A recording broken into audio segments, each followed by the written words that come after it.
Hello ಕರ್ನಾಟಕದ ಜನತೆ, welcome back to updates Kannada 360 channel. So ತುಂಬ ಚೆನ್ನಾಗಿ ಕಮೆಂಟ್ ಮಾಡಿ ಕೇಳ್ತಿದ್ದೀರಾ, 7ನೇ ಕಂತಿನ ಹಣ 8ನೇ ಕಂತಿನ ಹಣ ನಮಗೆ ಬಂದಿಲ್ಲ. ಇನ್ನು ಸ್ವಲ್ಪ ಜನ ಕಮೆಂಟಲ್ಲಿ ಹೇಳ್ತೀರಾ ನನಗೆ 6 ಮತ್ತು 7ನೇ ಕಂತಿನ ಹಣ ಬಂದಿದೆ, 8ನೇ ಕಂತಿನ ಹಣ ಬಂದಿಲ್ಲ. ಇನ್ನು ಸ್ವಲ್ಪ ಜನ ಕೇಳ್ತೀರಾ ಯಾವ್ಯಾವ ಜಿಲ್ಲೆಗೆ 7, 8ನೇ ಕಂತಿನ ಹಣ ಬಿಡುಗಡೆ ಆಗ್ತಾ ಇದೆ ಅಂತ. ಸೊ ಇದಕ್ಕೆಲ್ಲ ಈ ವಿಡಿಯೋದಲ್ಲಿ ನಾನು ಉತ್ತರನ ಕೊಡ್ತೀನಿ. ಸೊ ಬನ್ನಿ, ವಿಡಿಯೋನ ಸ್ಟಾರ್ಟ್ ಮಾಡೋಕ್ಕಿಂತ ಮುಂಚೆ ನೀವೇನಾದರೂ ನಮ್ಮ ಚಾನಲ್ಗೆ ಸಬ್ಸ್ಕ್ರೈಬ್ ಮಾಡ್ಕೊಂಡಿಲ್ಲ ಅಂದರೆ ದಯವಿಟ್ಟು ಚಾನಲ್ಗೆ ಸಬ್ಸ್ಕ್ರೈಬ್ನ ಮಾಡ್ಕೊಳ್ಳಿ. ವಿಡಿಯೋನ ಆದಷ್ಟು ಫಲಾನುಭವಿಗಳಿಗೆ ಶೇರ್ ಮಾಡಿ ಅಂತ ಕೇಳ್ತಾ, ಈ ವಿಡಿಯೋಗೆ 30 ಲೈಕ್ಸ್ನ ಪಡ್ಕೊಳಕ್ಕೆ ಹೆಲ್ಪ್ ಮಾಡಿ. ವಿಡಿಯೋಗೆ ಲೈಕ್ ಕೊಟ್ಬಿಟ್ಟು ವಿಡಿಯೋನ ನೋಡಿ. ಫಸ್ಟ್ ನೋಡೋದಾದರೆ ಆ್ಯಕ್ಚುಲಿ 7ನೇ ಕಂತಿನ ಹಣ 8ನೇ ಕಂತಿನ ಹಣ ಬಿಡುಗಡೆ ಆಗಿದೆ. ಸೊ ಏನು 7ನೇ ಕಂತಿನ ಹಣ 8ನೇ ಕಂತಿನ ಹಣ ಮಾರ್ಚ್ ಎಂಡಿಂಗಲ್ಲೇ ಬಿಡುಗಡೆ ಮಾಡಿದ್ರು ಸರ್ಕಾರದವರು. ಈಗ ಆಲ್ರೆಡಿ 7ನೇ ಕಂತಿನ ಹಣ ಮತ್ತು 8ನೇ ಕಂತಿನ ಹಣ ಬಹುತೇಕ ಕರ್ನಾಟಕದ ಜಿಲ್ಲೆಗಳಿಗೆ ತಲುಪಿದೆ ಬಂದು. ಇನ್ನು ಒಂದಷ್ಟು ಜನಕ್ಕೆ ಅಂದರೆ ಇನ್ನು 8 ಲಕ್ಷದಿಂದ 7 ಲಕ್ಷ ಜನ ಮಹಿಳೆಯರಿಗೆ ಇನ್ನು 7ನೇ ಕಂತಿನ ಹಣ ಸಂಪೂರ್ಣವಾಗಿ ತಲುಪಿಲ್ಲ. ಸೊ ಅದ್ರ ಹಿನ್ನೆಲೆಯಲ್ಲಿ 8ನೇ ಕಂತಿನ ಹಣನೂ ಬಿಡುಗಡೆ ಮಾಡಿದರು. ಸ್ಟಾರ್ಟಿಂಗ್ ಅದಷ್ಟು ದಿನ ಬರೀ 5ರಿಂದ 6 ಲಕ್ಷ ಮಹಿಳೆಯರಿಗಷ್ಟೇ 8ನೇ ಕಂತಿನ ಹಣ ಬಂದಿತ್ತು. ಬಟ್ ಇವಾಗ 7ನೇ ಕಂತು 8ನೇ ಕಂತಿನ ಹಣನ ಒಟ್ಟೊಟ್ಟಿಗೆ ಜಮಾ ಮಾಡ್ತಿದ್ದಾರೆ. ಸೊ ಬಹುತೇಕ ಕರ್ನಾಟಕದ 28 ಜಿಲ್ಲೆಗಳಿಗೂ ಕೂಡ 7ನೇ ಕಂತು 8ನೇ ಕಂತಿನ ಹಣ ಬಿಡುಗಡೆ ಆಗಿದೆ.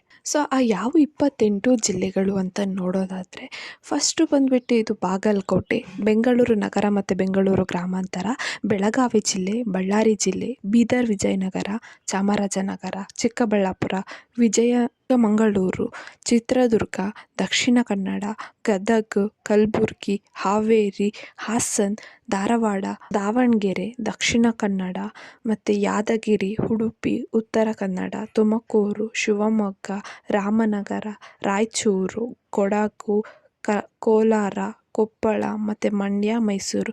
ಸೊ ಇಷ್ಟು ಜಿಲ್ಲೆಗಳಿಗೆ 8ನೇ ಕಂತು ಮತ್ತು 7ನೇ ಕಂತಿನ ಹಣ ಬಿಡುಗಡೆ ಮಾಡಿದ್ದಾರೆ. 7 ಮತ್ತು 8 ಒಟ್ಟಿಗೆ ಬರಲ್ಲ. 7ನೇ ಕಂತಿನ ಹಣ ಒಂದಿನ ಬರುತ್ತೆ, 8ನೇ ಕಂತಿನ ಹಣ ಒಂದಿನ ಬರುತ್ತೆ. ಸೊ ಈ ರೀತಿ ಹಿಂದೆ ಮುಂದೆ ದಿನಗಳಲ್ಲಿ 7 ಮತ್ತು 8ನೇ ಕಂತಿನ ಹಣನ ಸರ್ಕಾರದವರು ಜಮಾ ಮಾಡ್ತಿದ್ದಾರೆ. ಸೊ 7ನೇ ಕಂತು 8ನೇ ಕಂತಿನ ಹಣ ಬಂದಿರೋ ಒಟ್ಟಿಗೆ 4,000 ಪಡ್ಕೊಂಡಿರೋ ಪ್ರೂಫ್ಸು ಕೂಡ ಇದ್ದಾವೆ. ಒಂದೇ ತಿಂಗಳಲ್ಲಿ 4,000 ಬಂದಿರೋ ಹಣನ ಎಕ್ಸಾಂಪಲ್ ಕೂಡ ಇದ್ದಾವೆ.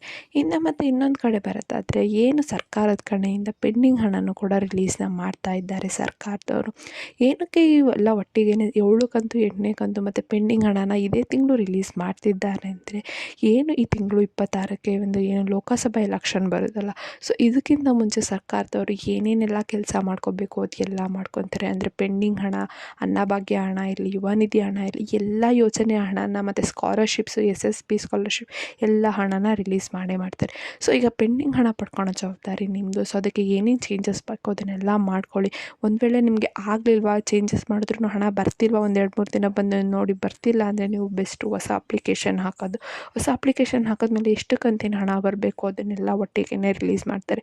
ಹೊಸ ಅಪ್ಲಿಕೇಶನ್ ಹಾಕಬೇಕಾದ್ರೆ ನೀವು ಏನೊಂದು ಎಚ್ಚರಿಕೆಯಿಂದ ಹಾಕಬೇಕಂದ್ರೆ, ನೀವು ಹೊಸ ಅಪ್ಲಿಕೇಶನ್ ಹಾಕೋಕ್ಕಿಂತ ಮುಂಚೆ ನೀವು ಪೋಸ್ಟ್ ಆಫೀಸಲ್ಲಿ ಅಕೌಂಟ್ನ ತೆಗೆದುಬಿಟ್ಟು ಅದಕ್ಕೆ ಲಿಂಕ್ ಮಾಡಿಸ್ಬಿಟ್ಟು ನೀವು ಆಮೇಲೆ ಹೊಸ ಅಪ್ಲಿಕೇಶನ್ನ ಹಾಕಬೇಕು. ಅವಾಗಷ್ಟೇ ನಿಮಗೆ ಹಣ ಬರೋ ಗ್ಯಾರಂಟಿನ ಇವಾಗ ಸ್ವತಃ ಲಕ್ಷ್ಮೀ ಹೆಬ್ಬಾಳ್ಕರ್ ಅವರೇ ಕೊಟ್ಟಿದ್ದಾರೆ. ಸೊ ಇಷ್ಟು ಚೇಂಜಸ್ನ ಮಾಡಿಕೊಂಡ್ರೆ ನಿಮಗೆ 8ನೇ ಕಂತಿನ ಹಣ ಜೊತೆ ಪೆಂಡಿಂಗ್ ಹಣನೂ ಬರುತ್ತೆ ಅಂತ ಹೇಳೋಕ್ಕೆ ಇಷ್ಟಪಡ್ತೀನಿ. ಸೊ ಈ ಇನ್ಫಾರ್ಮೇಷನ್ ನಿಮಗೆ ಇಷ್ಟ ಆಯಿತು ಅಂದ್ಕೊತೀನಿ. ಇಷ್ಟ ಆದರೆ ದಯವಿಟ್ಟು ಚಾನಲ್ಗೆ ಸಬ್ಸ್ಕ್ರೈಬ್ನ ಮಾಡಿಕೊಂಡು ಸಪೋರ್ಟ್ನ ಮಾಡಿ. ವಿಡಿಯೋನ ಆದಷ್ಟು ಫಲಾನುಭವಿಗಳಿಗೆ ಶೇರ್ ಮಾಡಿ. ಸೊ ಯಾರ್ಯಾರೆಲ್ಲ 8ನೇ ಕಂತು 7ನೇ ಕಂತಿನ ಹಣ ಕಾಯ್ತಿದ್ರಿ, ಸೊ ಅಂಥವ್ರಿಗೆಲ್ಲ ಗುಡ್ ನ್ಯೂಸ್ ಅಂತಲೇ ಹೇಳ್ಬೋದು. ಇದು ಏನೇ ಪ್ರಾಬ್ಲಮ್ ಇದೆ ಅಂದರೆ ಕಮೆಂಟ್ನ ಹಾಕಿ. ಧನ್ಯವಾದಗಳು.